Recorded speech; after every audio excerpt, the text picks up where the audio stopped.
कहानी भरतपुर गांव के शेट्टी परिवार की कहानी है, जिसमें हरिवंश शेट्टी अपनी पत्नी और 3 बेटियों के साथ रहता है। हरिवंश पेशे से इंजीनियर है और अपनी तीनों बेटियों को बहुत पढ़ा लिखा कर अपने पैरों पर खड़ा करना चाहता है। गांव के सभी लोग हरिवंश को बेटियों की पढ़ाई के बजाय उनकी शादियों के लिए पैसे जोड़ने की सलाह देते हैं, मगर हरिवंश शेट्टी अपनी मर्जी का मालिक है। वो किसी की नहीं सुनता सिवाय अपने। एक दिन अपने ऑफिस जाते हुए हरिवंश को रास्ते में उर्मिला चाची मिलती हैं। बेटा, मैंने तुम्हें मना किया था ना बेटियों को इतना पढ़ाने से, मगर मैंने सुना है तू उन्हें विदेश भेजने की तैयारी कर रहा है। हाँ चाची, आजकल के बच्चे पढ़े लिखे होते हैं और सब अपने पैरों पर खड़े होते हैं। मैं भी अपनी बेटियों को बहुत पढ़ाना लिखाना चाहता हूँ। एक बार अपने पैरों पर खड़ी हो जाएं, उसके बाद शादी की सोचेंगे। मगर बेटा, उनकी शादी। ओफो चाची, अभी वो तीनों बहुत छोटी हैं। तुम उनकी चिंता मत करो, मैं हूँ ना, मैं सब संभाल लूंगा। इतना कहकर हरिवंश अपने ऑफिस के लिए निकल जाता है। उसके ऑफिस पहुंचते ही उसे खबर मिलती है कि गांव में भूकंप आया है और सब बर्बाद हो गया है। हरिवंश वापस घर पहुंचता है और देखता है कि उसका पूरा गांव बर्बाद हो गया है। अरे ये सब क्या हो गया? मैं तो लुट गया, बर्बाद हो गया। अब कैसे सब हो पाएगा? मेरी बेटियां कैसे विदेश जाएंगी और आगे की पढ़ाई करेंगी? अजी, नुकसान तो पूरे गांव का हुआ है, मगर भगवान की कृपा है कि हम में से किसी को कुछ नहीं हुआ। सभी लोग जल्दी से जल्दी गांव को खाली कर दो। सरकार ने कहा है यहाँ अभी और बड़े भूकंप आने वाले हैं। देखते ही देखते पूरा गांव नदी पार करने के लिए इकट्ठा हो जाता है। सभी नदी के किनारे खड़े जिट्टी का इंतजार करते हैं।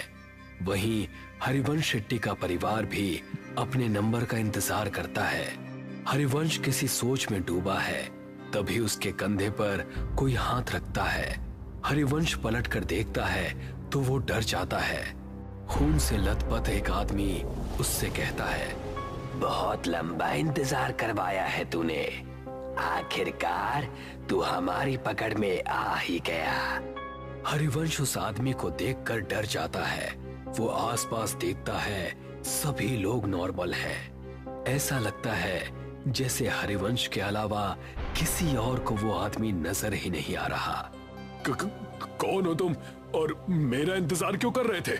आत्मा कुछ कहती कि तभी हरिवंश की सबसे छोटी बेटी उससे कहती है, पापा, हम कब से यहाँ इंतजार कर रहे हैं। सबका नंबर आ रहा है, मगर हमारा बोट में नंबर ही नहीं आ रहा। अब तो मुझे बहुत जोर से भूख भी लग रही है। क्या दिन देखने पड़ रहे हैं ना इंजीनियर। जब अपनों के साथ कुछ बुरा होता है ना, तो हमें कहीं चैन नहीं मिलता। सही कहा ना मैंने? मगर तुम हो कौन और मुझसे क्या चाहते हो? तभी हरिवंश की नजर नदी के बीचों बीच चल रही नाव पर पड़ती है, जहां से बहुत चीखों की आवाजें आ रही हैं। नाव नदी के बीच हिचकोले खाने लगती है। तभी हरिवंश की नजर नदी में कुछ आत्माओं पर पड़ती है, जो जेट्टी से कुछ लोगों को पानी में गिराने की कोशिश कर रहे हैं। जो आदमी नदी में गिरता जाता है, वो आत्माएं एक एक करके उनका गला मरोड़ती, तो कोई आत्मा किसी का खून पीती है। इतना भयानक मंजर देखकर हरिवंश मन में सोचता है, शायद इन आत्माओं को आदमियों से प्रॉब्लम है, इसीलिए ये सिर्फ आदमियों को मार रही हैं। अगर मैं मेरे परिवार के साथ गया तो ये मेरे साथ साथ उन्हें भी नुकसान पहुंचा सकती हैं, जो मैं बर्दाश्त नहीं कर सकता। इतना सोचते हुए हरिवंश वहां से उल्टा गांव की तरफ भागना शुरू करता है।